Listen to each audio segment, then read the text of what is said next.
Hey you, come, gather around the campfire, and welcome to the party. This is Party Chat, a JRPG podcast where we talk about everything that we love in the world of JRPGs and other Eastern titles. I am one of your hosts, Cameron Hawkins, and with me, as always, is my party partner, Kevin Kenson. Kevin, how you doing this week?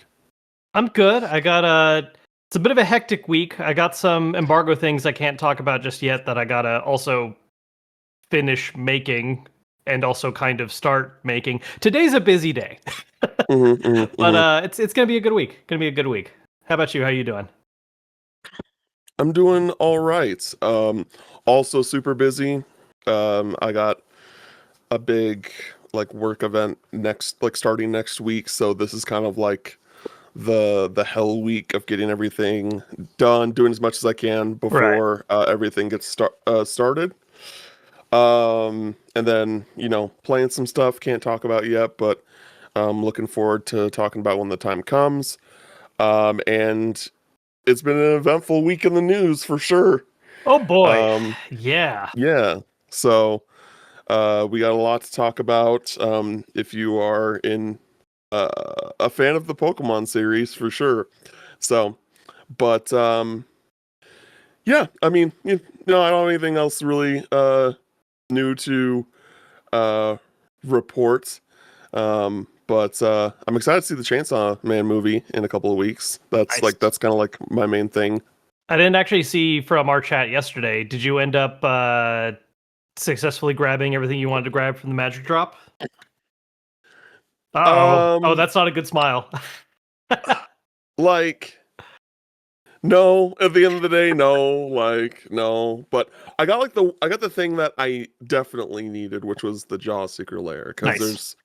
because it really fits with the Knuckles Oh yeah. commander deck that I'm making.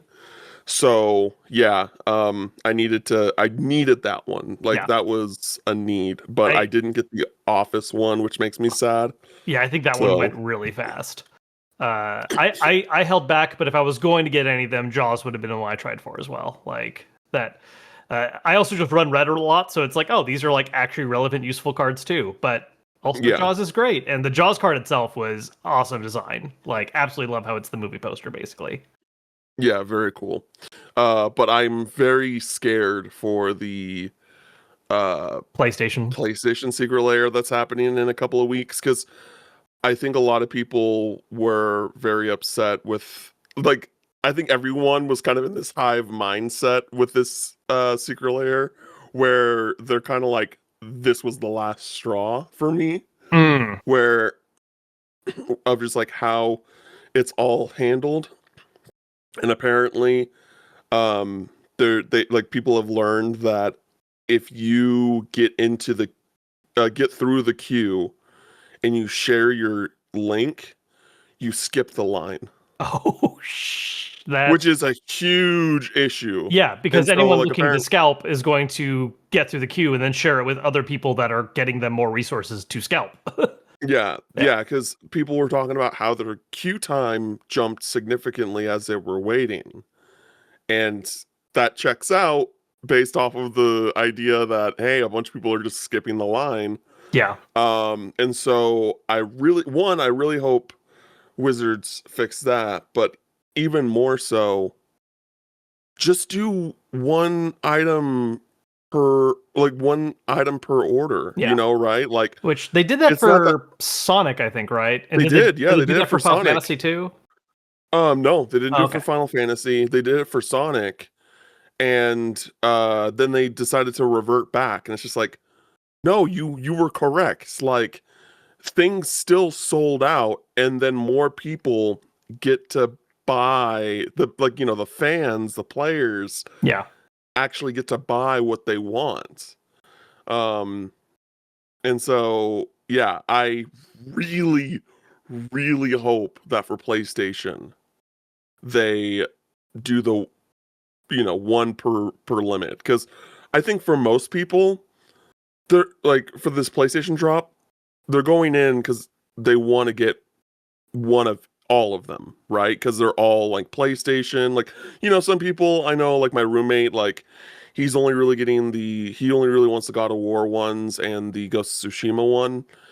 Um, I want all of them just because I'm just like kind of a completionist like that. Like, no, if you're doing all the PlayStation ones, I want all of them. Um, but yeah, so it's gonna be interesting in a couple of weeks about that. Whoa. Yeah. But anyway, we're gonna get into the news for this week. But before we do that, we're gonna get into some housekeeping. If you've been enjoying the show and you'd like to throw some support our way, please be sure to subscribe to our YouTube channel. Go to youtube.com/@partychatjrpgpod. That really helps us out, as well as going to your podcast service of choice, giving us a 5-star review there.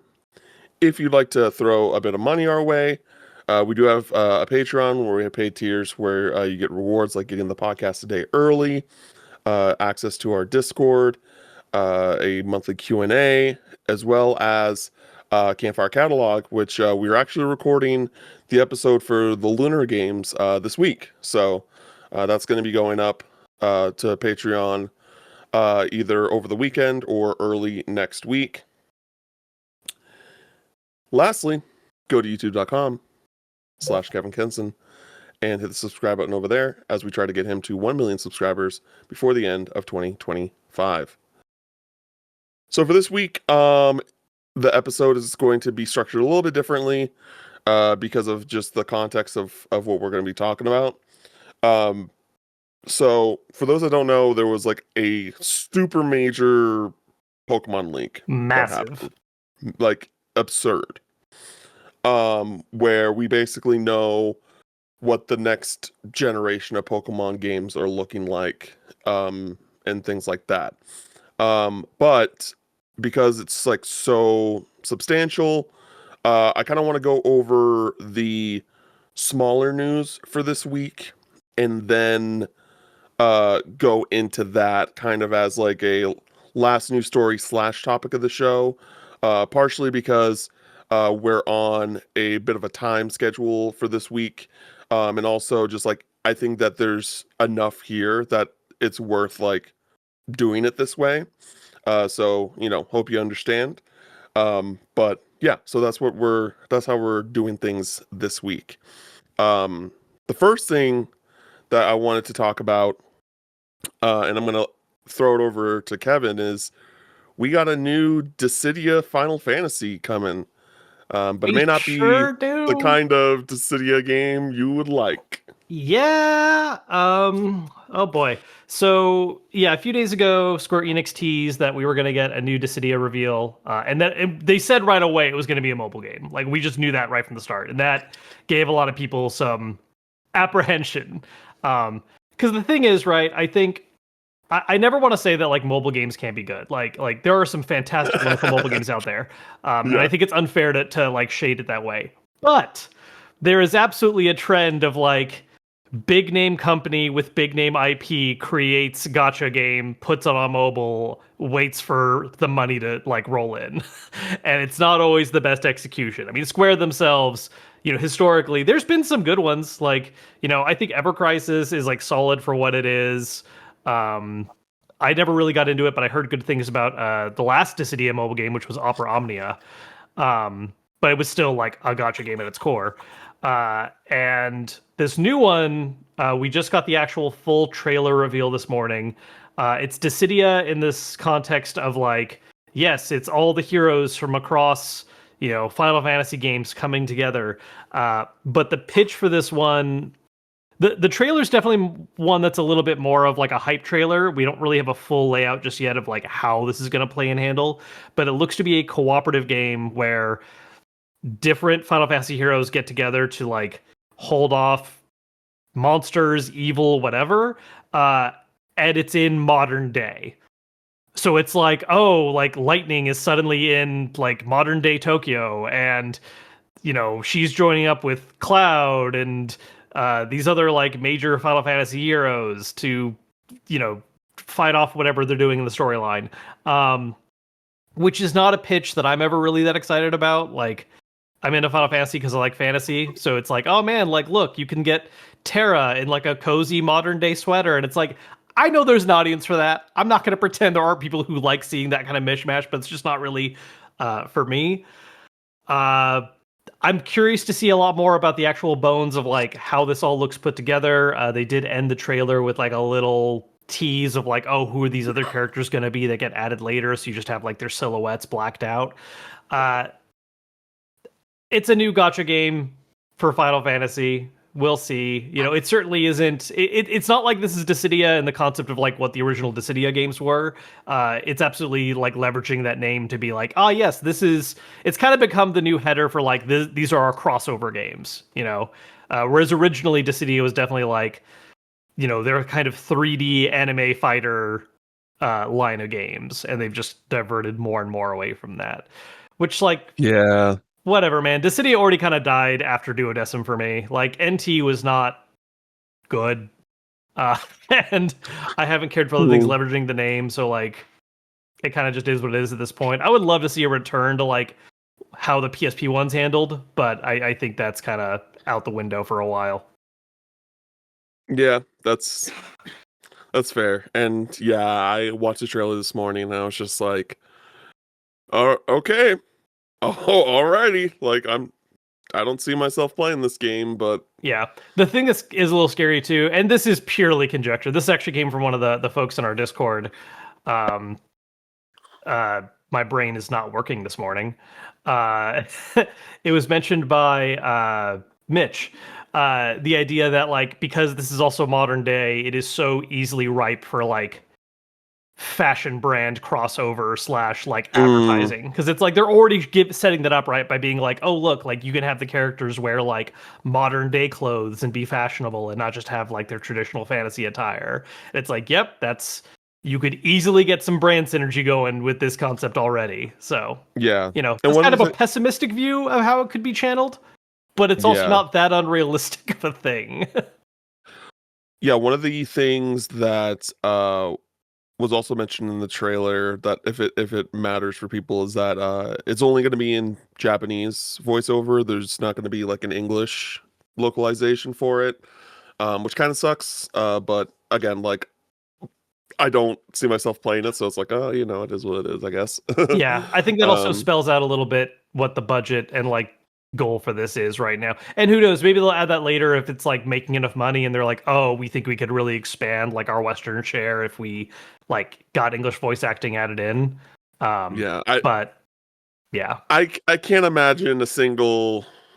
Just considering how I think Dissidia is like one of the big IPs in the West where like everyone is kind of on the same page uh on it, where like I can't imagine anyone in the West being like, "Yep, this is what I'm looking forward to regarding this IP and I'm going to play this game." So, Yeah, I'm very curious to see how it's going to do out in the West. So we have an update on the Metaphor Refantasio 1 year live stream. I didn't watch Uh, it. I just saw everyone's th- reactions after and went, "Cool, I didn't miss anything." yeah, yeah. For those that have that don't have the context, which is literally anyone that's not in the Discord, um, a and just in general, in case this is the first time you're listening to the podcast, um, Kevin never watched SpongeBob, and I continuously respond with SpongeBob quotes in the Discord or on this podcast, and I'm like, "That's a SpongeBob reference," just in case you didn't know.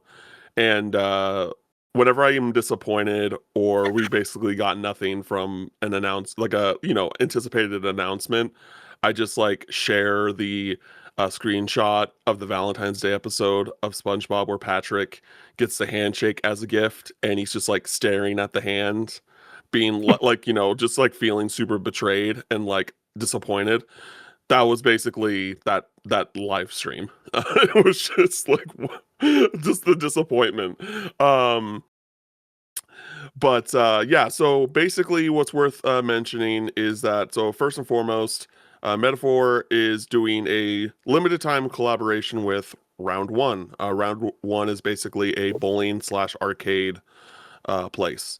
When you go there, there's going to be like a food and drink menu that's inspired by the game. There's going to be keychains of like some of the party members, um, big towels, collector's cups, stickers, playmats, and more. And that's starting on November 17th, and it's going until February 8th. Um, and then on top of that, there's going to be a guidebook edition, a new digital bundle that comes out in early 2026. This edition includes the base game, the new English only essential digital strategy guide, a digital art book, a digital soundtrack, and two downloadable content costume sets: the Shujin Academy school uniform and the Yoin high school uniform set. I hope I said that right. Each complete with unique battle background music and jingles. The Essential Digital Strategy Guide is a 55-page guidebook, carefully curated and re-edited from the full game guide published by Future Press. It offers an introduction to the story and mechanics, a walkthrough of the first arc, and an optimized schedule to help you make the most of your journey as you progress through the game.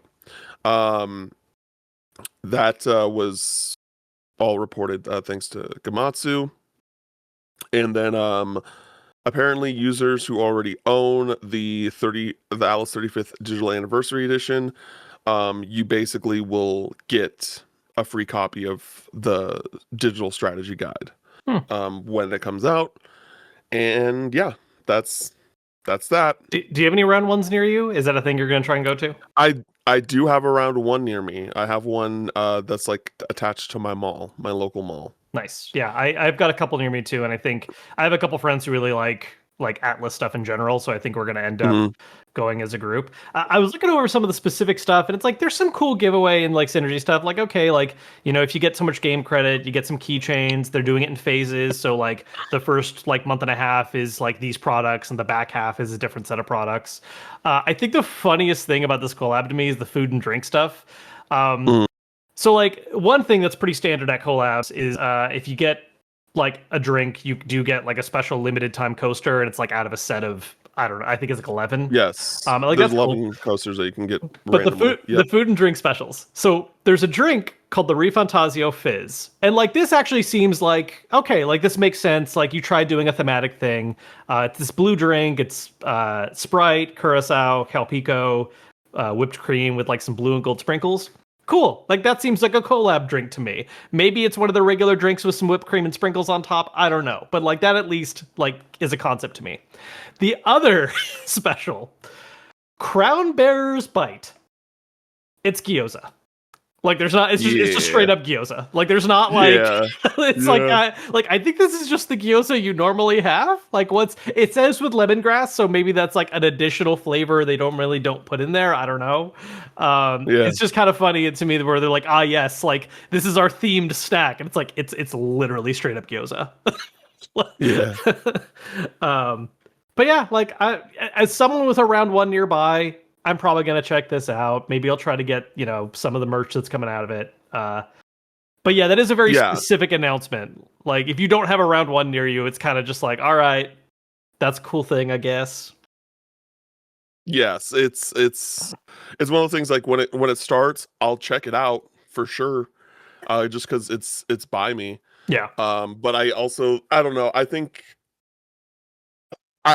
it's pretty wild that they dedicated a whole live stream. You know what I mean? Like, yeah, I mean, the live stream part of that might be a deal, but like, yeah, I mean, considering like it was like, hey, collab and a digital bundle that comes with certain things, and it's just like you could have just sent out a press release, like. Sure. It's weird because it's like it was also celebrating the 1 year anniversary, but if ultimately all they really did was announce those things and not have like, I don't know, interviews or some kind of like interesting other stuff to celebrate with, it is a little funny that it was like a full dedicated announcement for what is ultimately kind of a cool thing, but like a very specific thing. Like it's definitely not everyone watching got news they would care about. Yes, exactly. If they did like even if it was like a bunch of collabs, right? Where it's just like, oh, we're collabing with this company and this company and this company because they've done like other collabs like throughout the past year. Like they did Sure. one with Super Groupies, which is a really great like fashion company Right. brand that I really like. I think that if they did like a bunch, it would be a little bit, it would be better, Sure. more acceptable. But yeah, just knowing that it was just those two things, I'm just like, I don't know, dog. That could have been like an email. Yeah. I have a random tangent story I just want to share real quick. Please do. So we don't go as much as we used to, but we used to really love round one. Like we were going to round one very often. And in 2019, when business was the most booming and things are going great, Christine and I got an apartment, and we specifically picked the apartment we went to because the nearby mall was getting a round one. That's Again, so this was 2019. COVID rolls around, everything goes to shit, and they eventually just completely remove all mention of round one coming to that mall. Like they just completely canceled plans. no. Like they cleared out a whole floor that was just gonna be round one. Something else has opened up there now. It's like similar in concept. It is an arcade, but it's like more. How do I put this? Not like Chuck E. Cheese energy, but you know what I mean? Like full family style. Like it's more like, oh, they've got like shoot ball or skeet ball, whatever it's called, and Yeah, like, I was more gonna say kind of, skee ball. Yeah. yeah, like whatever, like just a lot more carnival-ish energy, and not like, oh, Sure. they don't have like rhythm games and fighting games, and like round one has a little bit more tilt for those kind of imported cabs that like I find a Round lot one more appealing. has some really crazy games there. Yeah. Like that's like the best place, like best commercialized place where you can play like the Japanese machines of like, you know, Yeah. I mean, Street Fighter 5 and like granted like that not people are going out of their way to see play Street Fighter 5, but like the fact that they just have those is yeah. just like really impressive. The one near me Um has Final Fantasy Theater Rhythm All Star Carnival, like the theater rhythm that was only in arcade cab form. Uh, huh. yeah, like it's really cool that like especially nowadays when like arcades are mostly dead and you really just have these like legacy big name companies that are like the ones keeping their locations alive. Yeah. Of those, I've definitely like enjoyed at least what my local round one has. I know it's going to vary by location, like what machines they get, but I do have a very similar story as you and Christine regarding the round one. It doesn't involve a round one, but sure. very similar mentality where I was moving out of my apartment that I was at for college with my roommate at the time, and I was going to room in with my ex at the time, and we decided that we wanted to move near this park because every Friday for like probably a third of the year, there's this thing called Food Truck Friday where like all the food trucks go there and eat and stuff like that. Um, and the parking is abysmal. Like getting to the park in general is not convenient, and the parking is just like it's terrible. Um, and so we decided to move nearby so that we can walking distance to the park so that we could just walk there. Um, and partway through, like I think like maybe within like the first month or two of going of the first Food Truck Fridays, when we moved, favorite food truck no Gone. longer gone. Yeah, just Oh, gone. Like forever. that's And, terrible. just devastating. I was like, what's the point of this anymore? I Yeah. was like, Why are we that's how here? much I loved it. Yeah, that's how much I love that particular food truck. So we just like we didn't go Yeah. anymore.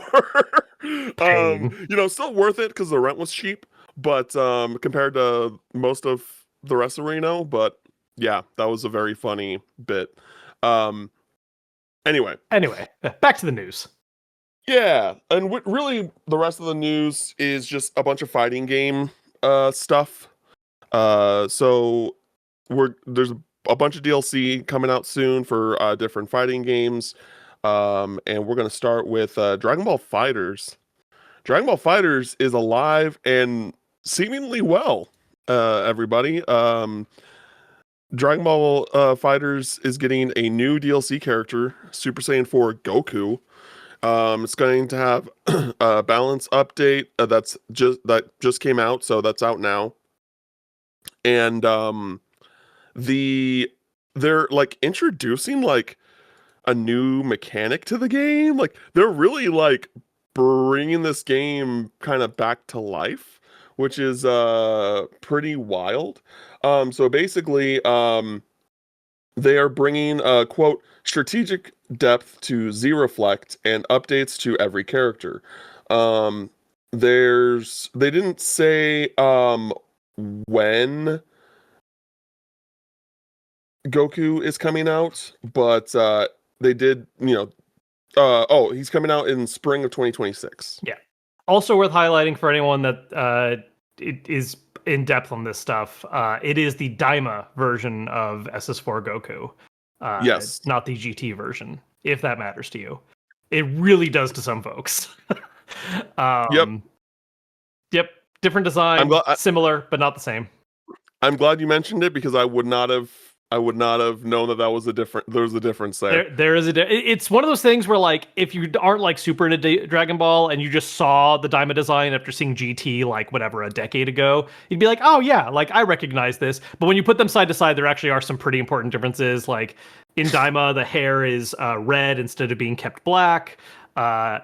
Also, like his fur stops at like his elbow instead of going all the way down to his hands in GT.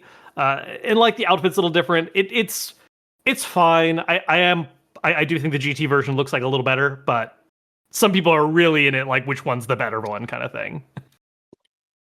Okay. Thank you for educating me. Yep, in the weeds. Oh, just wait till we get to Avatar because I got some history for that too. I was gonna say, yeah. Next story, Avatar Legends, the fighting game based off of Avatar: The Last Airbender, was announced, and it's going to be a 1v1 2D fighter, or side fighter, coming out in summer of 2026. There's a little bit of an about and key features I'm going to read really quick.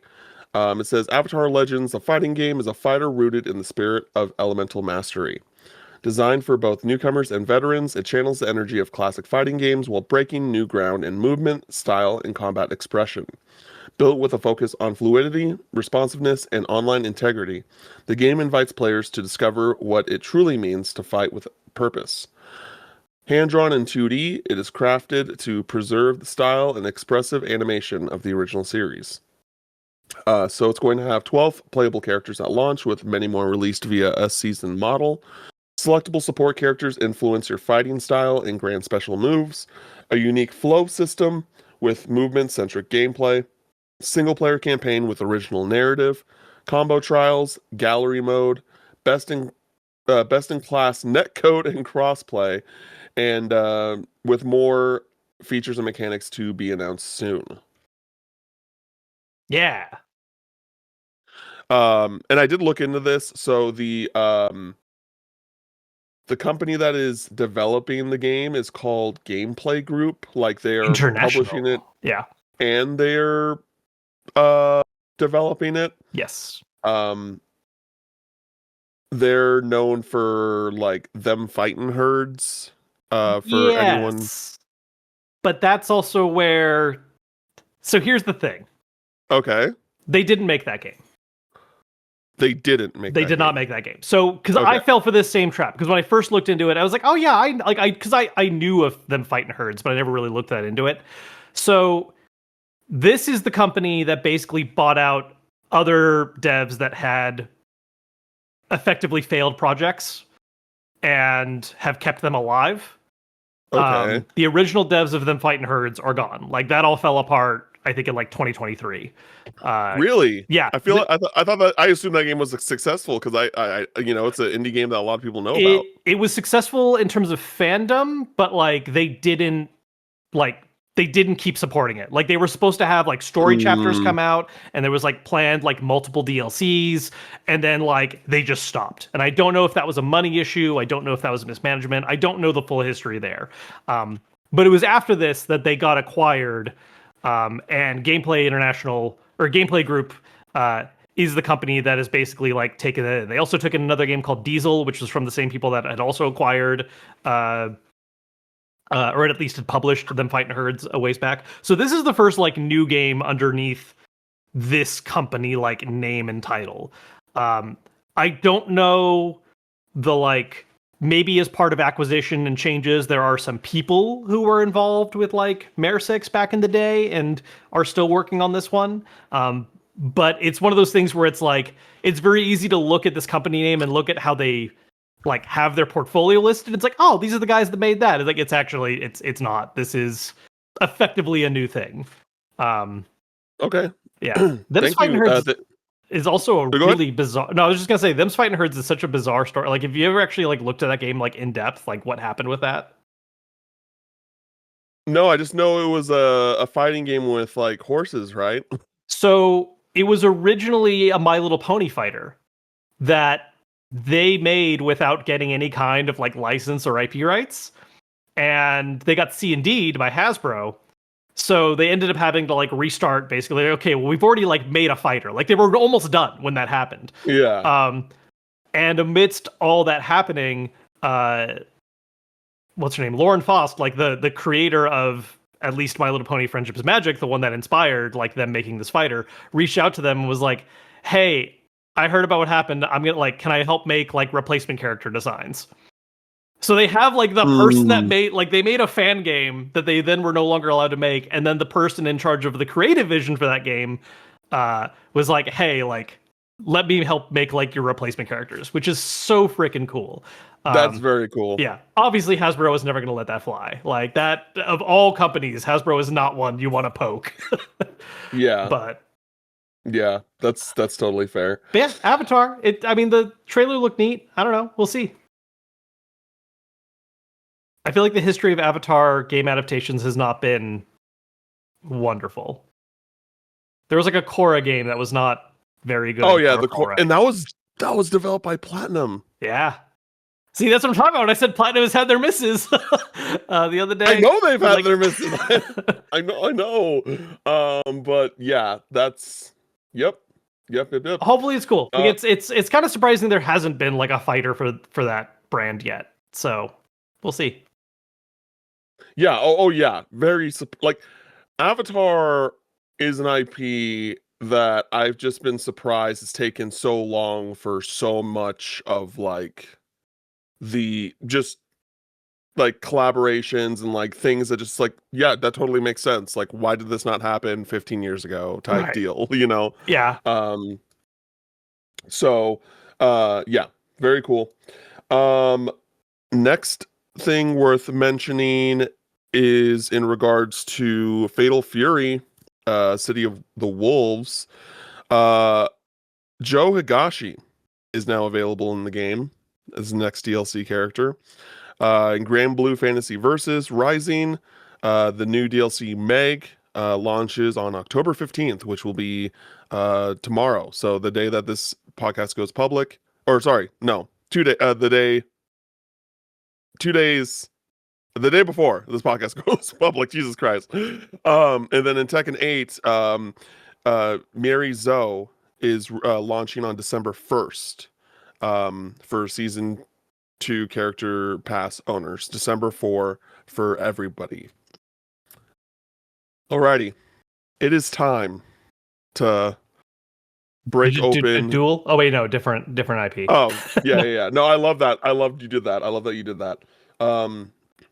It's time to talk about this this Pokemon leak. Yeah, which I guess like to be real quick, like I normally don't emphasize this kind of stuff, but this is a big leak, and there's a lot of future project stuff that we're probably going to get into. And if you would rather try your best to like stay underground and not hear about any of this stuff, you should probably just tune out now. Like I normally don't like doing that in these kind of things. Like I would love for everyone to listen to everything we have to say, but like I absolutely understand. Like I always feel a little weird talking about like big leaked spoilery stuff like this. So Just hey, be aware. We're going to be talking about some next gen stuff that's in development. We're going to be talking about like future spin-off games that look like they are happening. Um, assuming Yeah. all of this is credible, it is a pretty significant leak for the next 5 years of Pokemon plans. Yeah. And just so in general, I was going to say the same thing. Just like, if you don't want to know about the future of Pokemon, just stop listening to the podcast now, because that's basically what we're talking about for the rest of the pod. Um, and I initially was thinking about like this might be one of the rare instances where I'd be like, hey Kevin, like, can we edit in some visual stuff so people can like see it Mm. who are watching the YouTube version? I'm like, that's a bad idea. I'm not trying to get flagged down by the Pokemon company Yeah, like no, that. I'll leave that to Central Leaks, who does Yeah, their yeah, own yeah, yeah. bizarre, like I think they have like a fake parody account. They say that's not us, and then they quote tweet it or something. It's silly the way they try to like post things and not get in trouble. Yeah, look, this is information that's out there, and we're going to talk about it. But yeah, I do not want to poke that bear too much. Yeah. It's incredibly hard to ignore, and there's just a lot of really interesting stuff. Like so I'm gonna kind of separate. So the way I organized everything, I'm kind of doing it by game, and then at the end, I'm gonna kind of just put in some more just like miscellaneous fun facts about different stuff that didn't really particularly fit under. So the first thing that we're gonna talk about is Pokemon Legends ZA. This one in particular, this is going to be more about what was considered and worked on in development that did not make the game. There's no spoilers currently regarding like anything in the game that is coming out this week. There is a list of Mega Dimension Mega Pokemon for the DLC that I will share later, and I'll mention it beforehand in case people want to skip that part specifically because that game's about to come out. Yeah. But right now, this is all just like what was worked on, what was considered, that type of deal. So, Pokemon ZA, Game Freak tested a Pokeride system where Lucario could be used to jump between buildings. As we know that there's parts of the game where you're on rooftops, and they were considering making a way where you could just jump rooftop to rooftop instead of, I assume, going down and Walking around, around that type yourself, of deal. yeah, or maybe you can Yeah, fly. I don't know. We'll see. yeah, or maybe using fly. Not sure yet. I've tried to keep myself pretty like away from ZA spoilers. Yeah. So there was also rideable Pokemon. There was like screenshots of like the trainer riding a Go-Goat, for example. They also showed some like very, pre-alpha for sure, like third person shooter like gameplay. Like initial gameplay was like it focused on the kind of behind the shoulder of the Pokemon, not the trainer. Mm-hmm. And there was like a reticle and like everything like that where you're attacking and doing battle that way.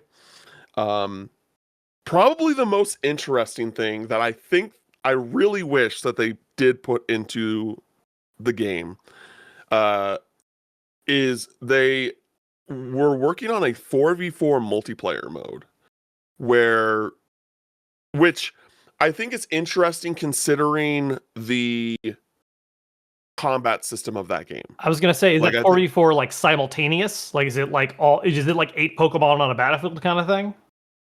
it is like, imagine like you're playing Legends, but it's a 4v4. Got it. Like it looks like the combat was this like the same kind of concept, Mm-hmm. except for it's four trainers versus four trainers. Yeah. So I thought like it looked interesting based off of the like the footage that was shown. And it's just interesting because like I know, and this is going to be like a bit. This might be a big thing that we kind of return to, um, as we progress through this, but it's pretty wild how much Game Freak like experiments with different things and then just like cuts it out completely. Sure.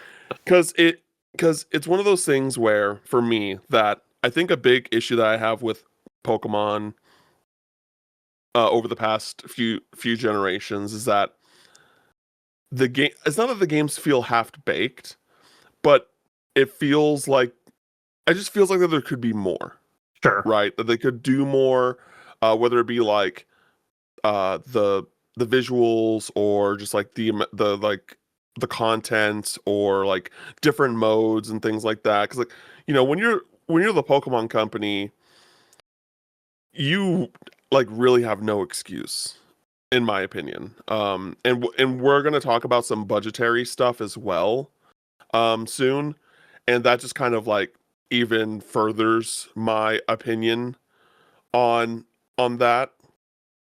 But yeah, it's just like these would have been cool ideas. Why did you get like the third person shooter thing is that I'm glad changed. But like the other stuff, I'm like, this is cool. Why did you get rid of this? Like, we're talking about the kind of the criticisms online last week about how the city, is look like feels empty, right? There's like not many NPCs. It doesn't feel like lived in a way like again like Digimon Time Stranger does like.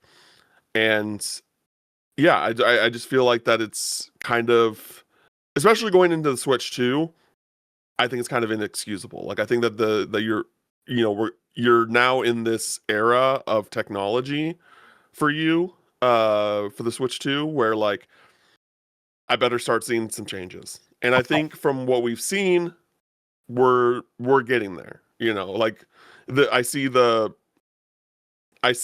like kind of not the writings on the wall, but I can see the potential. Did you have any thoughts about that, Kevin? Nope, not so far. Okay, okay. So one of the things that's interesting too, and another thing backing this up. So back in 2023 or pre 2023, they built out the windows and balconies of these buildings, Yeah. and then 2023 decided, nope, we're going to flatten them. I so this got shared in the chat on our Discord, but beat 'em ups Wood, who I've collaborated with in the past and is a real nice guy. He had actually done a video where comparing like past ZA trailers and gameplay was like, why does this look this way? Why does this look this way? I think they flattened all these surfaces out. Like I think that's what they actually did. And here is like vindication of like that is literally exactly what they did.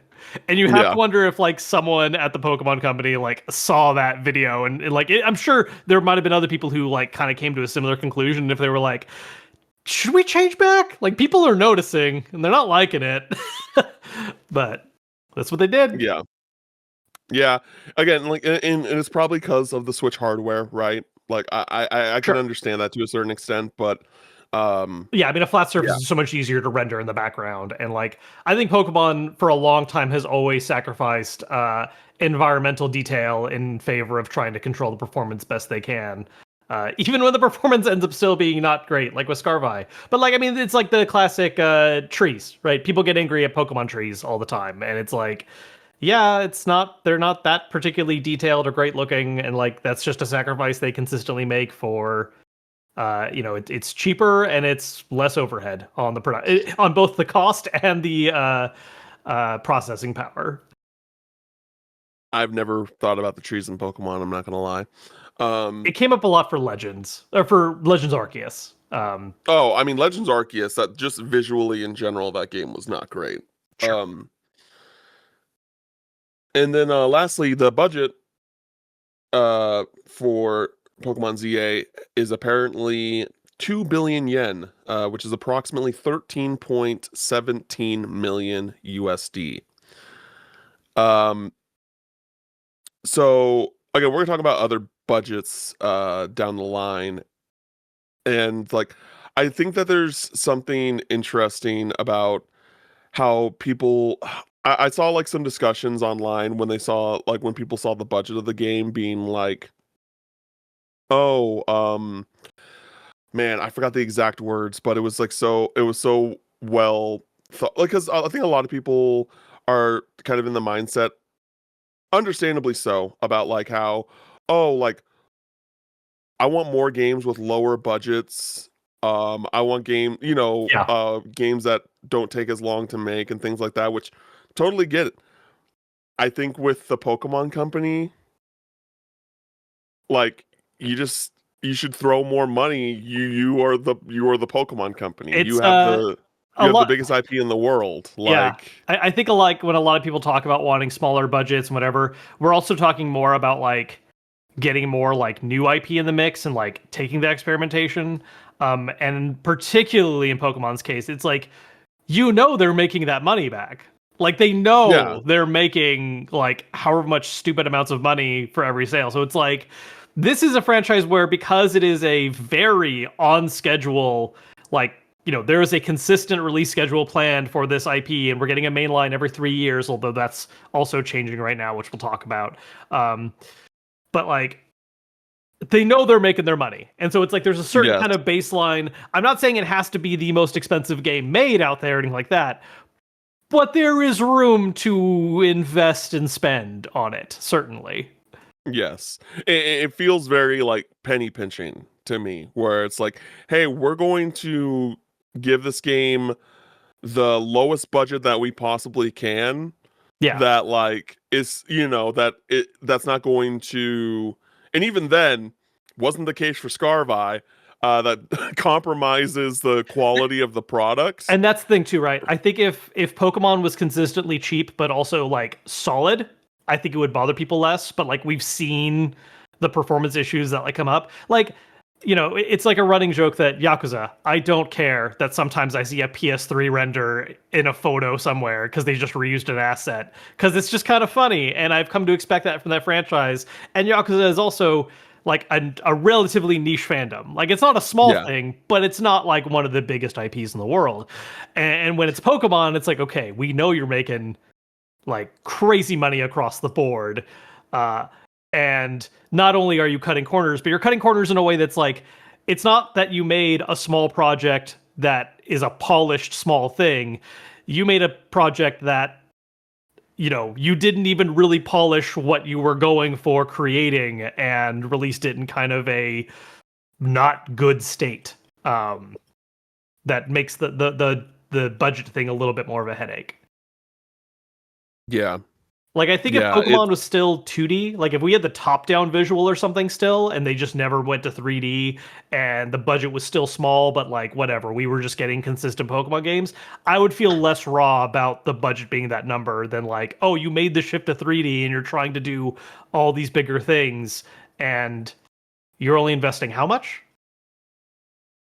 Yeah, absolutely agree with you. And I again, I want to be optimistic because of just like the things that we've seen for the future through Sure. this leak. Because there is some admittedly ambitious stuff, I think. But I think that there is a definitely a discussion on like how just like the quality of the Pokemon games over the past few years, specifically like Arceus Legends and um Scarvi on the Switch 1, that like, hey, just throw more money. And but money isn't always the answer. Again, it could be a Switch hardware thing. Who knows? But yeah. So, that's everything for ZA. I'm now gonna go into the Mega Dimension Mega Pokemon that are gonna be in the DLC. So if you do not want to hear what those are, you should leave for the next like 30 seconds, because we're Maybe not a gonna little really longer. talk about it. Yeah, we're not gonna really talk about it, but we're just gonna be like, hey, here they are. So yeah, so we already know we got Raichu X and Y. Uh, we got Chimecho, Absol Z, Staraptor, Garchomp Z, Lucario Z, Golurk, Meowstic, Crabdominable, uh, Goliciopod, Magirna, Scovillian, Glamora, Tatsugiri, Baxcalibur, uh, Zeraora, Heatran, and Darkrai. Now we're going to get into Gen 10. So Gen 10 Oh, did you not had want a. to? Or were you saving the what legends could have been for later? Is that I thought we were I going was to gonna talk. say that for later. I was Okay, gonna say okay, that for okay, later. okay, I was okay. gonna say Cool, that for cool, cool, later. cool. Yeah. I feel like we gotta talk about that because Yeah. Oh, we oh, definitely need to talk about it. We definitely need to talk about it on this podcast. But yeah, we'll talk about it after. Uh, Gen 10, code name Gaia, is seemingly going to be called Pokemon Wind and Pokemon Wave. Funny enough, Japanese logos appeared for these games on 4chan on October 4th. So that is probably the most like proper confirmation of sorts, closest to like of hey yeah, this is definitely probably the name of these games. The theme is Infinity. It's going to be directed by Shigeru Amori, who has been directing the series since Omega Ruby Alpha Sapphire.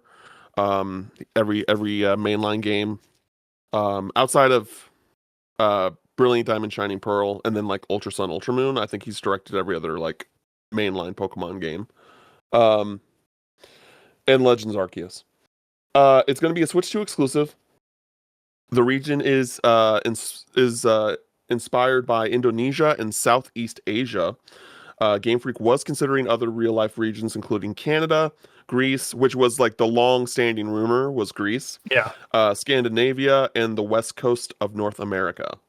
There's going to be Damn. a new. Yeah, I know we're so close. There's going to be a desperately needed new graphics engine, and the engine is called Pokemon Engine X. Um, some, if not all, Pokemon are getting redesigns. Like not major redesigns, but redesigns. Some that have already been confirmed: Charizard, Pikachu, Luminian. I hope I said that right. And Machamp have all got confirmed redesigns. The budget for the game is 3 billion yen, approximately 19.75 million USD. Um, every Pokemon in the game can either be ridden or touched, or interacted with in some way. Pet him. The There's going to be a new type of Pokemon called and this all of this information. I should have said this in the beginning. All this information is from like auto translation. You know what I Sure. mean, y'all? Like rough Yeah. translation, y'all. I also think it's always important to highlight with stuff like this that, especially because these are likely from, old design documents and things that are in progress, nothing we say here is going to be set in stone. All of this Yeah. can be Yes. outdated, it can be changed, it can be Correct. like nothing is for certain until that game releases. Yes. And so, like, all of this could have been true at a point, but it is not a resolute fact of like what's going to release, down the line. Sure. Agreed. Yeah, there's going seemingly a new type of Pokemon called Seed it's just like a seed Pokemon. It's there's like a description that says baby Pokemon of the seed species can be found in resort areas. It is a rare sight in this land and no one has ever seen its evolved form. When it travels to the island where the main legendary resides, it begins to evolve. Its evolved appearance is said to have infinite variations. Apparently, and then so it's a seed Pokemon that will evolve depending on like the locations you go to, seemingly. And it is worth noting that it only will like be in that form in Wind and Wave. Like so, if you transfer it to like Pokemon Champions, it'll only be in its seed form. It won't be like in any other form outside of that. Same thing with any like future titles like Gen 11 or anything like that. The game is set to start in a big tourist city as the team, or like a Game Freak specifically wanted to break the pattern of always starting the game in small towns. There's going to be a hotel at the very least in the main city that's going to kind of serve as an online social hub. Um, where I think they're trying to implement some MMO elements to the game, but like not like anything. That's not like the main focus. Um, there's going to be procedurally generated islands, as well as underwater exploration. There will be 18 challenges between gyms and Titan slash Lord Pokemon, one dedicated to each type of Pokemon. And then you will be able to beat the game without finishing all the gyms or catching the main legendary. However, that does unlock the true ending of the game. And you will be able to face the final boss right away after getting the ability to traverse the sea. So kind of a la Breath of the Wild. Like once you have the ability to traverse the sea, you can just go and beat the game if you wanted to. Yeah. Which I think is interesting how that would work in a Pokemon game. But Well, you it's know, it's interesting in that I think it drives home the idea of like you could do things that like similar to Legend of Zelda, but also different, right? Legend of Zelda, there's a skill element where you can just be that good and you don't need upgrades. mhm, You can pull it off. Pokemon, you're hard limited by like how strong your team is. There's a lot more just numbers at play. yeah, So it's cool that you can tackle it whenever you want, and I think it gives the idea that like, okay, sure, you can't just go there immediately and be strong enough to clear it, but it does mean that you don't there's not like other gateways. The only gateway is how powerful you are. So if you just went around like grinding up your Pokemon in the right zones, like cool, you can just go tackle it if you want. Or if you want to, whatever, accomplish whatever other like story goals there are, or side story stuff. Like that feels a little bit more playful with the idea of like actually having a proper free roam game, and not just a game that like happens to be open world. yeah. It it'll be. I'm interested in seeing how it's going to be implemented. Yeah. Next thing, if I can refine my spot here. So that's everything for Gen 10. Yeah. And For the mainline Gen 10. it's supposedly dropping next holiday, right? Yes. Yeah, which I Yes. mean that kind of lines up with what we were thinking anyways. It didn't come out this year. I doubt they would have delayed much further. Um, but yeah, so that'll be a 4-year gap between this and Scarvi. Yes. And while there isn't just because like there's not much more else to say about it, like Gen 11 is slated for 2030. Yeah, So it seems like that the 4 year is the new cadence. trend. Yeah, Yeah. which like Mhm. honestly good. Like I think 3 year was just like I think we talked about this before. Like I think if they never tried like upping the scale of these games, 3 years was a tight enough. Like clearly 3 years was enough for stuff like Gen 5 and maybe not Gen 6 quite enough. But the moment they went more full 3D, like 6, 7, 8, etc., you're just seeing the toll of like your scope is expanding, but your resources are not. Like you're not giving yourself more time. You're not like allotting more, and so having that extra year is pretty significant. Um, Definitely, yeah, definitely. And especially because they're doing more hard like with the hardware, like it's more, you know, uh extensive hardware. I think it makes a lot of sense, and I'm not complaining about it. I'm not complaining yeah. about it. No, I've always wanted them to take more time. I'm actually Yeah, surprised they did it because I felt like so much of like the Pokemon money machine relied on like you needed a new main line because the new main line is then what allows you to release even more cards and even more stuffed animals and even more like that feeds so many other tendrils of this like just money making monstrosity, uh that I'm very surprised that they are actually going to like slow it down. And I'm glad they are. Like it needs more time. It just does.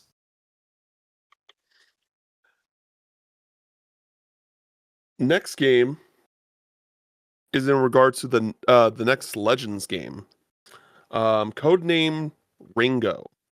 This is seemingly going to take place in the Galar region, For those which is listening in video, the so pause frustrating. there is Cam's face. Just like the moment he said "Yeller," I could already see his eyes rolling back into his head. Just Yep. Yeah. I Yep.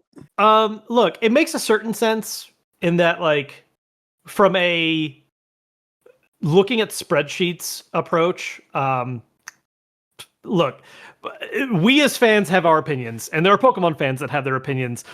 Sword and Shield made a lot of money. Sword and Shield did very, very well. And I could see that being taken as like like there are a lot of people who have played this game. I think revisiting this region will be very good because blah blah blah. And if it is taking the actual past approach, uh, look, man, like feudal or whatever olden time Europe is ripe for. There's a lot of like media, like the entire fantasy genre is focused on like Western fantasy from like roughly the UK area. So I could see like why Galar would be appealing in that sense because Galar is meant to be the UK. But also, yeah, not my favorite choice. Yep. No, nope. Don't like it. I Yeah. like we just went there. Yeah, but like it's like it's but it's like it's fantasy. It's like it's old now. It's not like in a sense, right? Like as much as it pains me to say this, like you know, we got a Legends game in I'm mixing up regions in my head right now, Sinnoh, and like that's Japan. And so is Kanto, and so is Johto, and so it's different parts of Japan, and like there are different things you could do with that as a result. But there is definitely a more interesting, stark difference when it's like, okay, now we're doing a ancient times game, or whatever. Who knows what year it's supposed to be roughly equivalent to? But we're doing a past game in like not Europe now. I think there's a little bit more interesting, fun play with that. But I also understand why you're. I understand the Yep. words that you're saying. Yep. I just don't accept them. You Yeah, know what I and mean? what really makes it frustrating is that thing we alluded to earlier, which is what Legends Yeah. EA was apparently going I to be will at some be point. petty about this. I will be petty. I got this shit tattooed on me. I will be petty about this. Uh, Please tell the people. no, but like the concept is interesting. There is some details about it. Saying that it's supposed to be set 1,000 years in the past. Where you are to create the first Gigantamax Pokeball, which is cool. Like I'm interested in that. Um, this is probably the funniest and coolest thing that we learned from this leak. So apparently, Game Freak, whoever it was at Game Freak, pitched this game by showing a screenshot of Xenoblade Chronicles X with like Pokemon shit on it. It's just like the mech. I think I put it in the episode notes if you want if you Yeah, didn't see it, Kevin. I've seen it. It's just Yeah, like it's like the mech from Xenoblade Chronicles X, and there's like this giant pasted on Pokemon thing, and this was a part of the pitch, and I'm like, and it looks goofy as shit. Like yeah. it looks. Sure. I don't know. I'm like, what am I supposed to be looking at? It's Like an without internal the pitch content. doc. It's not. Yeah, Yeah, like without the con. stuff like that It's just a happens all the screenshot. time. It's hilarious. Yeah, Like I love stuff yeah. like that. It's so funny. And I love that. So that's a little fun fact. That's really all we know. Like we have some screenshots on like some, some concept or gameplay, but like nothing substantial, if Yeah. that makes sense. Well, I mean, it's early. I mean, we're just getting ZA, so like they're I only mean, so far in they with. they did show like things of like the trainer with like a bunch of Pokemon and things Sure. like that. They showed a little bit of the UI of like what they have like currently or whenever this was taken. Like it's in proper development Yeah. for sure. Oh yeah. So yeah. Next is a full-fledged Pokemon MMO. This is a codename Seed. This is supposed to be an MMO multi-region game that includes the Kanto, Johto, Hoenn, Sinnoh, and Kitakami region. For those that don't know what Kitakami is the region that you go to in the first Scarvi DLC. And basically the objective is for the protagonist to walk from Sinnoh to Hoenn. So It looks like, you'll be kind of going in out of order North, yeah. a bit, but Well, it's because again, these are based on real regions in Japan, and so yeah, Sinnoh is. It's not like as far north as you can get in Japan, but it is the northern part of the island. And then Hoenn is the southern tip, like because that's why there's so much water and islands, is because you're going to check out the other islands that are like just south of mainland. yeah, So like geographically it makes sense where it's like, oh yeah, you would come down from the top, probably stop through Kanto, which is like roughly the Tokyo region, make your way to Johto, which is like roughly around where like Osaka and Kyoto are, and then uh, make your way down to Hoenn, which is the southern tip. yeah. Uh, this is cool. Like, this is kind of like what a lot of people like, not in this way, I would say, but this is kind of like what a lot of people wanted, right? Where you go to multiple regions, like things expand over time. It's got, I gotta think it's going to be formatted differently, where like your Pokemon like just don't level up as fast, or they change some variations there. Because that's like the one thing, right? Like that's like the one kind of criticism of Johto, right? Is that like, oh, like the champion's only level 40 something instead of level 60 something because Yeah, you go to Kanto after, and I never thought that was an issue personally, but it wasn't even until like over the past few years that I like knew that people took issue with that. I was like, oh, okay. But yeah, but that would be an issue in a game where you're going to 5 different regions, right? yeah, So um yeah, but yeah, so that's interesting. Like that is the most interesting project that we know of, that I'm just like, I'm curious as to what that looks like. Like I'm yeah. curious. And like, how does the I, MMO aspect like play into it too, right? Like, yes, exactly. I mean, I think it is going to be like an MMO. Like I yeah, think it's going to be like that is the format of the game. Um it's kind of like the how I feel about Gen 10, but with no information. No information. I was like, oh, Gen 10, like the whole procedurally generated islands, like that's a really interesting thing. Um, I'm curious as to like how that game is going to work in the future.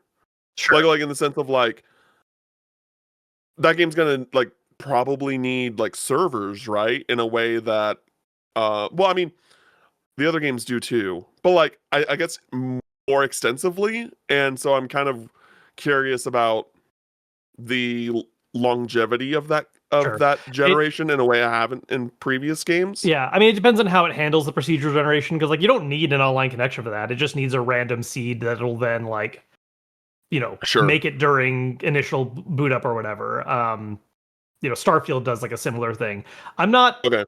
big on the concept because for me, like I understand there's a very interesting pitch with the idea of procedural generation because it's like, oh, no two people's games are going to have like the exact same islands or the exact same like layout.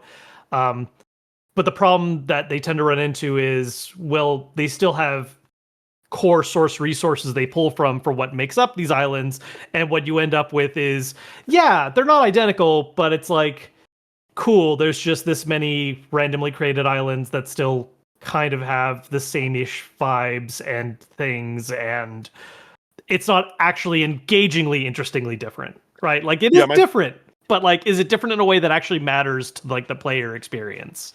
yeah, my thought process is that because like well, there's a couple of things, and we should have talked about this when we were talking about Gen 10, but Yeah, my my thought process is just like, so with the procedurally generated islands, like do they do you go to them and then they appear, and then like when you go away, do they like go away, like, and also um I am assuming like all the significant main story content is not going to take place on any like sort of procedurally generated island. So I'm curious to like how what are you doing to make me want to go to these islands, yeah, right? Because I know, because like one of the things that like they actually mentioned that I forgot to put on the doc is that there's supposed to be like this sort of like weather move type mechanic system that they're introducing in this game. And I'm like, is that going to play a part into these procedurally generated islands? Like, it's just one of those things where uh I don't I think like when you compare it to something like Starfield, right? Where like, and I know I actually do want to go back and finish that game because I was really enjoying what I played of it. Mhm. But like with the procedurally generated planets, it's just like, yeah, normally when we go to the planet, there's still things to do there. Like there's things that, like, if it's just like, oh, there's like Pokemon on the islands, like, well, if that's it, then like that's not really making me want to particularly explore and like just do the find different islands to go to and see what's there. Like if I know it's just like, oh, yep, you might run into a different type of Pokemon. It's like, okay, I know that that's kind of like the premise of the game, but I Yeah, think I think there's with what ways. you're I think there's sorry, ways they could spice it up. Sorry, yeah. no, yeah. Finish your thought. Sorry, I realized I. No, it's just like it's just like I'm very curious as to what that looks like and how that's going to play because like I think this game has a lot of potential, right? Sure. But again, just like how the Pokemon Company has historically been, I'm very pessimistic about that potential. Like, Yeah. I'm very like this is a really cool thing on paper, but I have more reason to doubt than to be optimistic. Sure. So, Yeah. Yeah. It's truth be told, anytime I see procedural generation as like, and there are games where it makes sense. There are games where it's all about procedural generation, and like I'm never gonna like, yeah, sure, Minecraft, make up random maps and stuff, like cool. But when it's stuff like this where I'm also wanting to have like an engaging single player, like I also want to see what the handcrafted content is like. Um, it tends to detract more than help in at least my experience and the kind of stuff I enjoy. Like, uh, not to keep harping on Starfield in particular, which I like Starfield overall. Like, I'm not down on it like some folks are.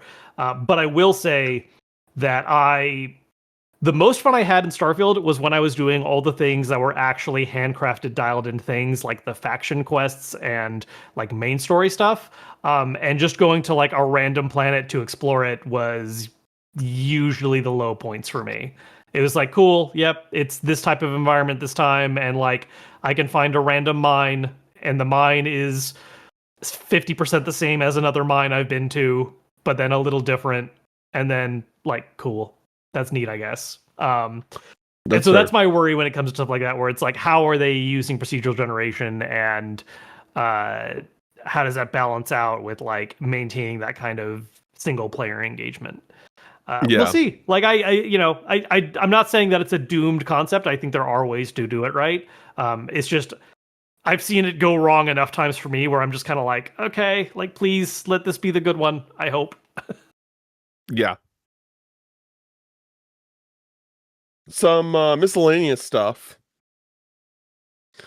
Pokemon Legends 2 was going to be set in Johto. There were two versions called Pokemon Legends Ho-Oh and Lugia. It was set in a time before trainers existed and about their origin. The protagonist, who has fallen through time, commands Pokemon and revives three Pokemon, we assume being the legendary beasts. Yep. What we could have had. Yeah, I look like What we could have fucking had, dog. yeah. Like, I oh uh my god. I am looking forward to ZA, but I would be lying if I didn't say that concept and premise was immediately far more engaging to me. Partially because, like you, I'm Johto pilled. You know, that's like one of my favorite regions and areas. But also because like it's in the name. Like it's so weird to me that ZA is a modern day game.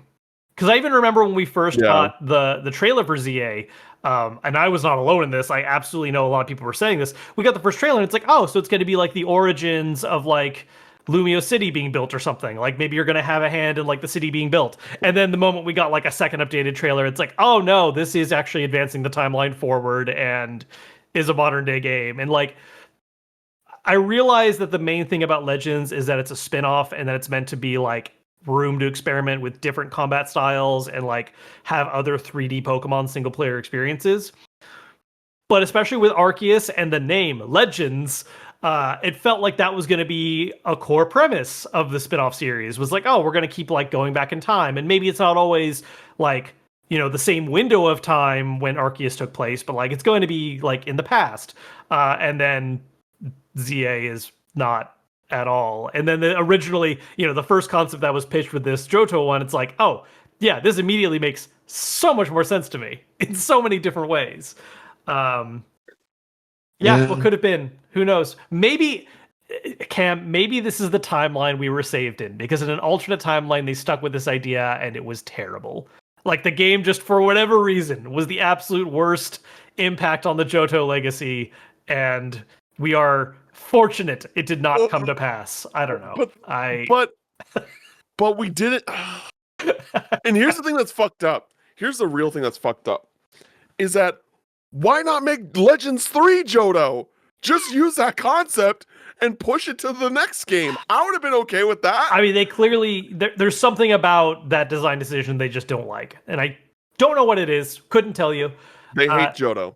That's what I'm gonna. My only guess is, like I was saying earlier, maybe they want to try and do a lot of different cultural, like, inspired things, and they just don't want to like double dip into Japan that fast. That's the only thing I can think of off the top of my head, and that's probably not even the actual answer. For whatever reason, they didn't want to do it, and they still don't want to do it. They hate Johto. Like they just don't. We haven't been like, again. We're going back to Galar, but we haven't been in Johto since 2010. It's been 15 fucking years. Yep. Anyway, the Pokemon Scarvi DLC was originally planned to be set in Kalos and Alola. That later changed to Kitakami and Unova. The Pokemon Scarvi DLC budget was 500 million yen, approximately 3.29 million USD. Fun fact about this one, this is some new news that came out as of recording. The Pokemon Scarlet Violet DLC development ended up going way over budget, which is crazy. Costing as much as the entire Legends Arceus development. Huh. Yeah. I haven't played them, so I don't know how extensive they are, but that's interesting. That's next. It's next. Oh, the DLC or the DLC, Legends Arceus? No, I played through Legends Arceus. I haven't played through the DLC for Scarlet. Oh, yeah, I haven't played the Scarlet DLC. I'm just curious how big it is to like warrant that. And they did say, quote, this was like on I guess a presentation slide or something, saying, quote, going forward, we will keep the DLC at an appropriate scale, commensurate with the revenue, and focus on achieving low costs, end quote. And then there is a note that they mention that if the trend continues, the DLC will cost more to develop than the revenue they make by selling it, and that it's not sustainable. They also mention that there was something here. Oh yeah. Apparently 25% of players bought the DLC, so 25% retention rate. So,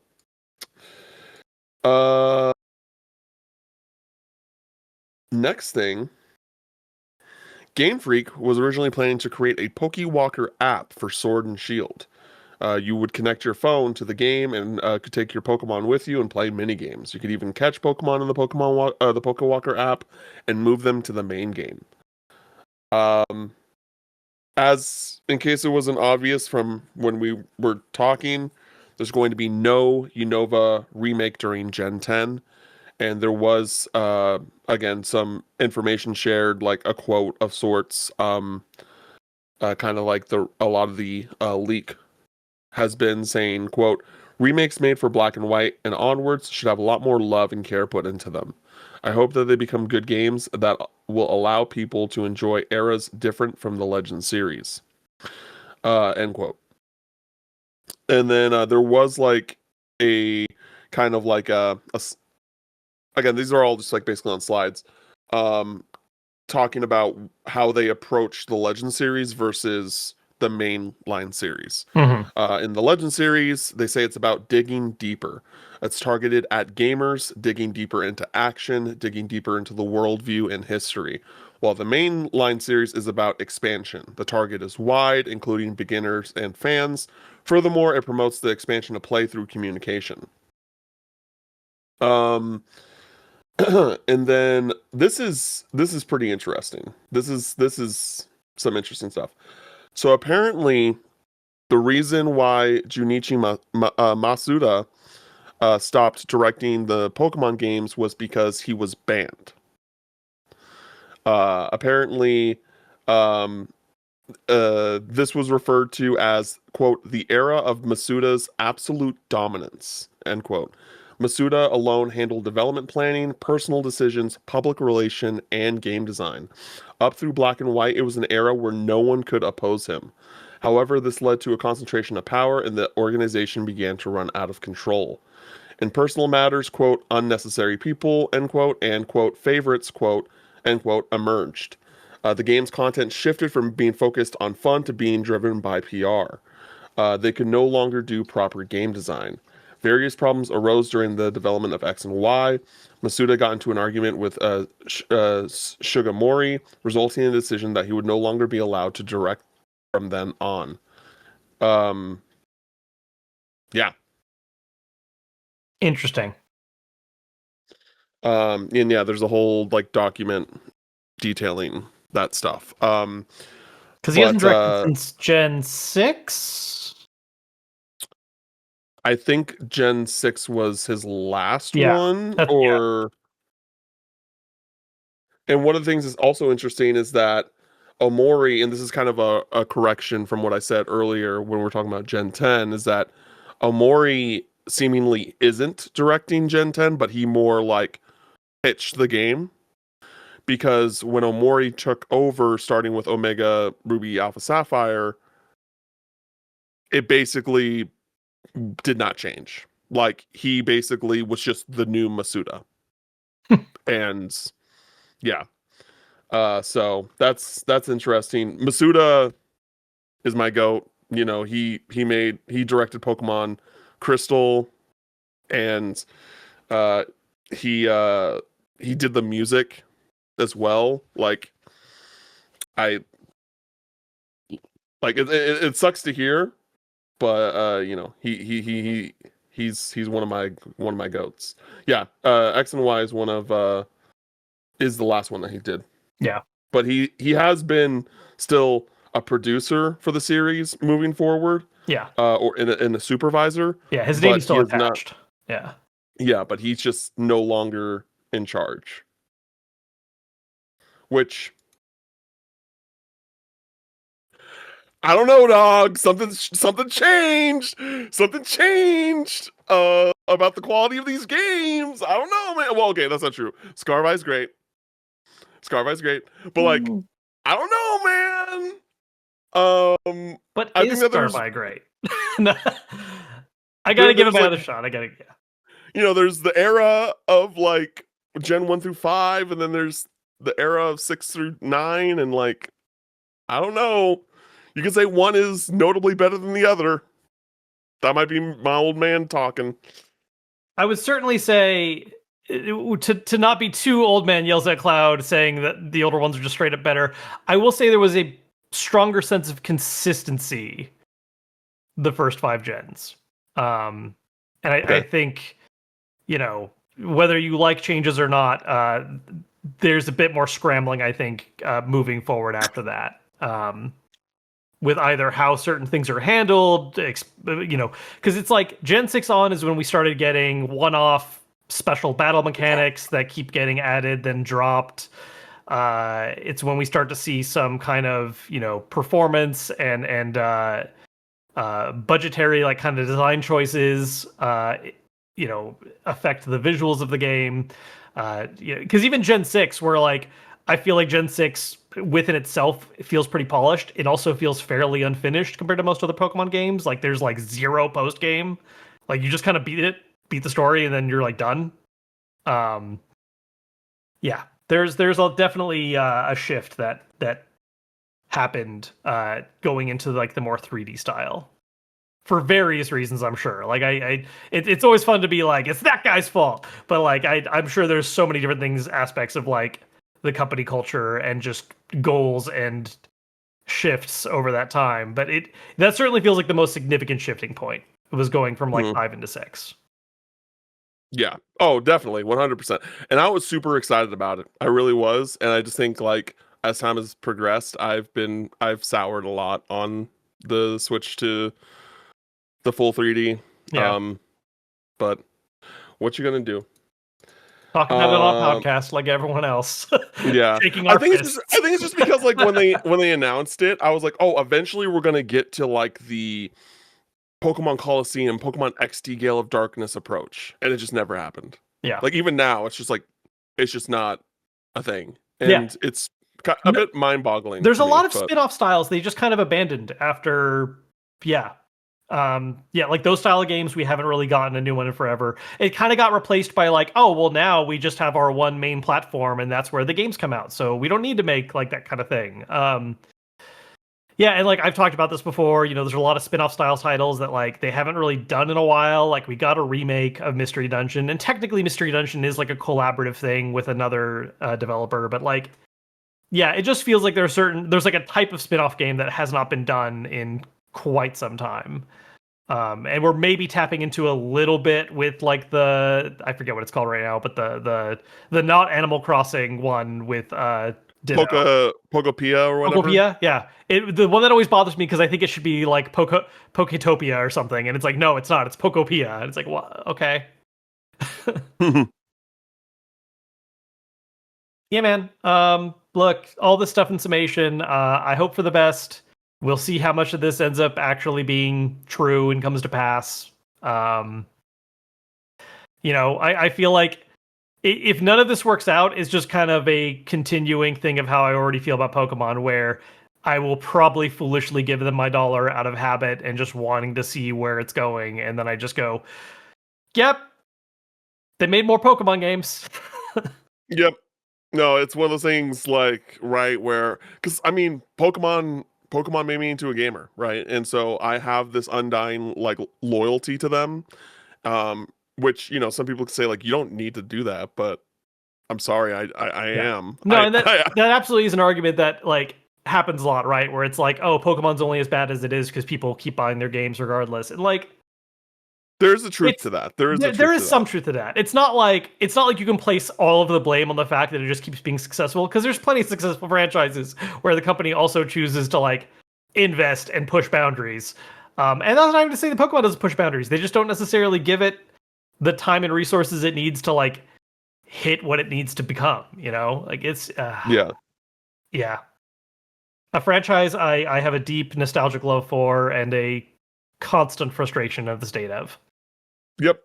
That's a great way to sum it up. Uh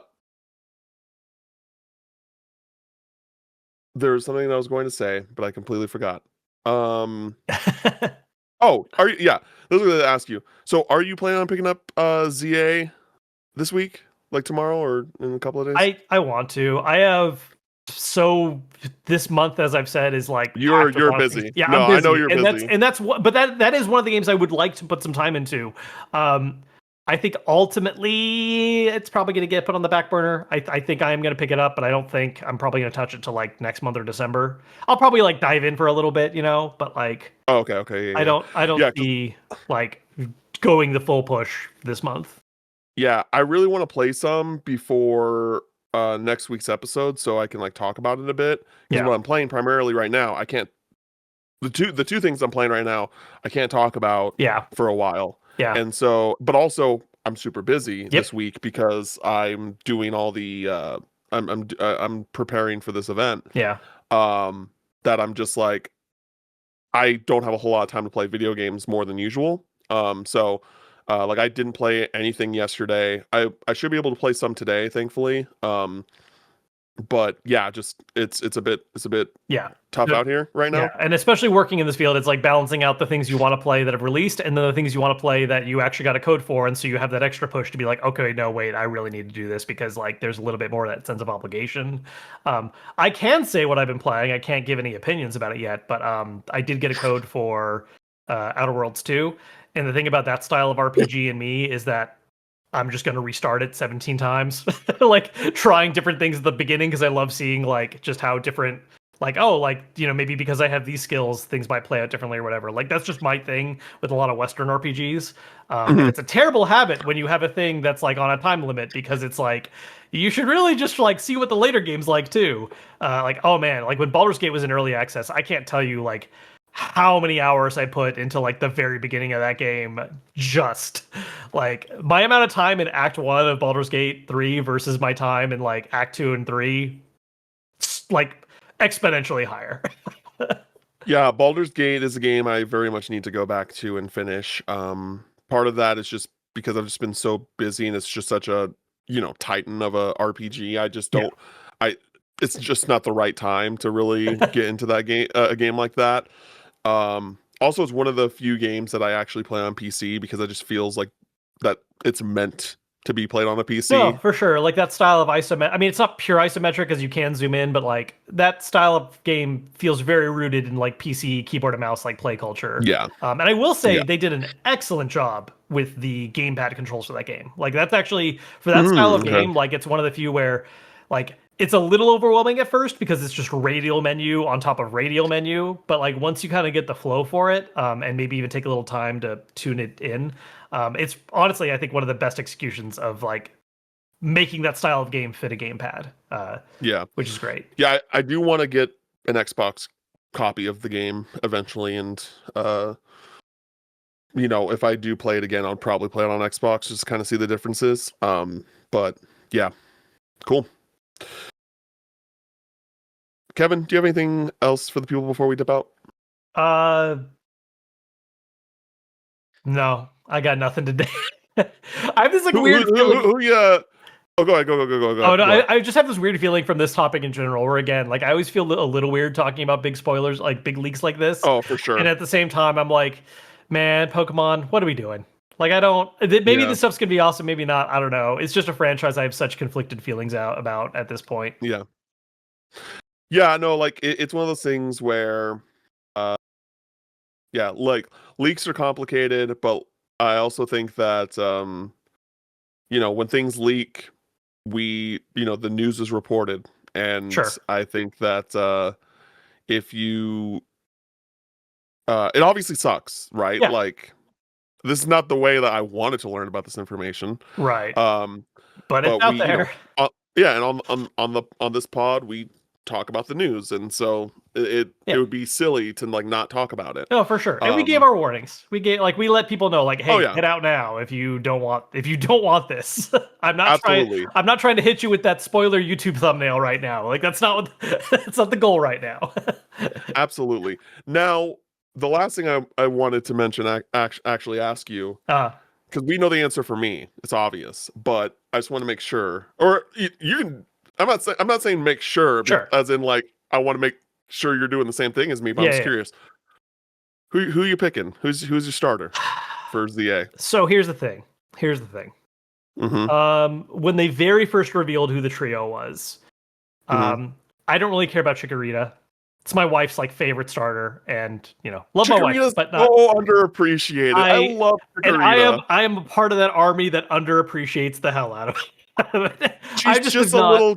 She's a little cutie. I She's just a don't little care. lima bean with legs. I'm not gonna like jokingly hate like super hard on Chikorita. I just don't care. Um, and like I traditionally am a fire starter person, but I would not like the honest Oh, truth is I do the know pig this. has always been like my least favorite fire starter. Like part of that is because of the legacy of like, man, why did we have to have a third firefighting in a row?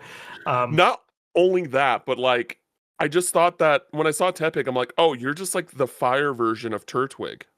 Kind of a Like little bit. you, Yeah. you're not the same animal, Right. but you look the same. And he And like stands up.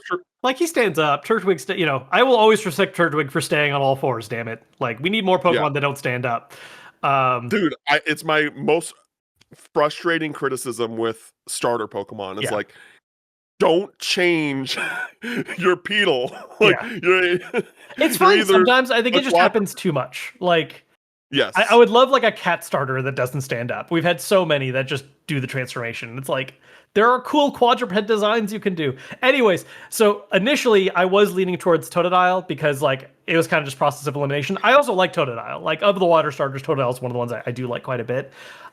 But since we're already talking leaks and such, I have seen the mega designs for the three, and Oh, I'm you're like, having the mega designs influence your I'm just choice? like, look, Mega Embor kind of fixes some design things about Embor I don't like. And so maybe I'll No. stick. I'm between him and Totodile. I'm definitely not picking Chikorita, but it's kind of a 50-50 right now. And the thing is there are a lot of other fire Pokemon and fighting type Pokemon that I like that might just swing the vote that way where it's like, okay, I'll pick Totodile because I don't care about that many water Pokemon, and then, I'll fit in Delphox or something for the Yeah, other like types. Delphi Mega again, I very much am like I don't like Mega Evolutions, but Mega Delphox, like, that's a good design. Um Yeah, I like the broom thing so going on. It's a neat yes, little the broom thing. thing with the fire orbs. Yeah, that's Yes, one of very those we've cool. actually like officially had revealed. Yeah, it's really funny. Out of the Kalos starters, I feel like Greninja's kind of boring. It's like, oh, he's upside down now. It's like, all right, cool. Chespin is the most betrayal I've ever gotten from picking a starter. Like I was so hardcore team Chespin, like no one else cared about Chespin in my like personal circle. And then I got to Chestnut and I literally what you wouldn't know the reference, but it's a SpongeBob reference. But it really was just like mouth agape, like this is it. Like I uh I was so disappointed. I like Chestnut, and I know one other person who does. we Chestnut are not a we are not a common is people. I yeah. like We are Chestnut. not the same. I We're think not the part of it same. for You and me is I. that like one of the things I do like about the Kalos starter, because I think the Kalos starters are a really good set, like overall for the most part. I like the like design wise. I dig them, and I think part of Okay. that is because I like the fact that they did this kind of fantasy inspiration thing where it's like it's a fighter, a thief, and a mage. Like that's the concept. Yeah. And so like I think it gives me some plus points. Like I like the idea of like Chestnut is like yeah, like he's this armored up like fighter type dude, and then we have like a wizard straight up who's a fox, and then they take a bit of a spin making Greninja a ninja specifically, but like it still feeds into that concept. Yeah. And so like that's I don't know, that's a lot of bonus points for me. And I like that they did the double type thing, although I wish they did what they did with fourth gen, where it like did reversals instead of double downing on how much they wreck each other. Yeah. All right, everybody. You can follow me on socials at Cam Final Mix. You can follow Kevin on socials at Kevin Kenson. How's Percy doing? Percy's um, got a yeah, for people that he's don't, got the cone on right now. he's got the cone on. I think he showed up for a minute in the background earlier. He Yeah, for did. He people that did. don't follow me on socials and stuff, Percy had a fun trip to the vet yesterday. So it's mostly goodish news. Whatever's going on with his eye, they think is actually fine. Like it looks like maybe it got damaged in some way, but it's already like naturally healing, so they don't really need to do much other than add some antibiotics. And it's not like because there was a real chance that it was like based on my limited knowledge, I'm not a vet, but just based on the fact that it was stuff with his eye, it's like, oh, that could be like he could be developing like a melanoma. He could be like it could be a form of like cancer in cats. It's like, oh, that's great. I don't like that. So it turns out it's Yeah. none of those very bad possibilities, and instead he just might have had like a small ulcer that took care of itself, or he like ran into something, while playing around. Um, so he just needs antibiotics. He absolutely hates the cone, and he hates the fact that I'm putting water drops in his eyes twice a day for a little while. Not water, but like medicine. Um, but not nearly as bad as it could have been outside of the vet bill. That I'm glad I have care credit. I get that. I need to I because just like life has always kind of gotten in the way of things. I still need to get I still need to get Astra's spade. Oh, geez, yeah. And yeah, I know. So like she still has like her period and everything. And I need to I'm gonna like basically try and get that taken care of before like the end of the year or in like the coming months at the very least. So yep. Bob Barker demands it. I don't know the reference to that. uh, so Bob Barker was the host of. I think it was Bob Barker, or maybe I'm mixing up my game show hosts.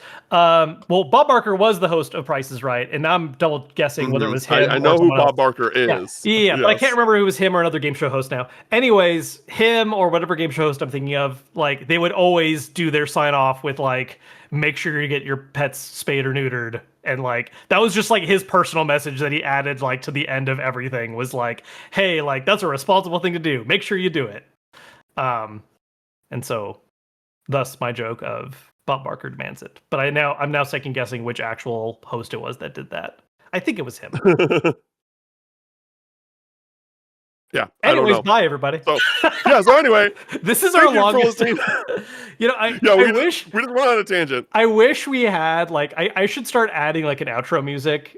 There's a podcast I listen to called Between Two Karens, and one of the funniest running bits of that show is they have an outro song, and they always play it when they start to sign off.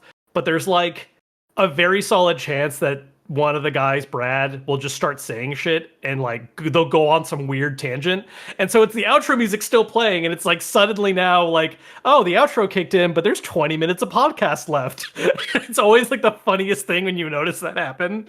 And so like now I'm like, That's funny. oh, we're missing, like we don't have a joke like that now. Like we're just saying bye forever.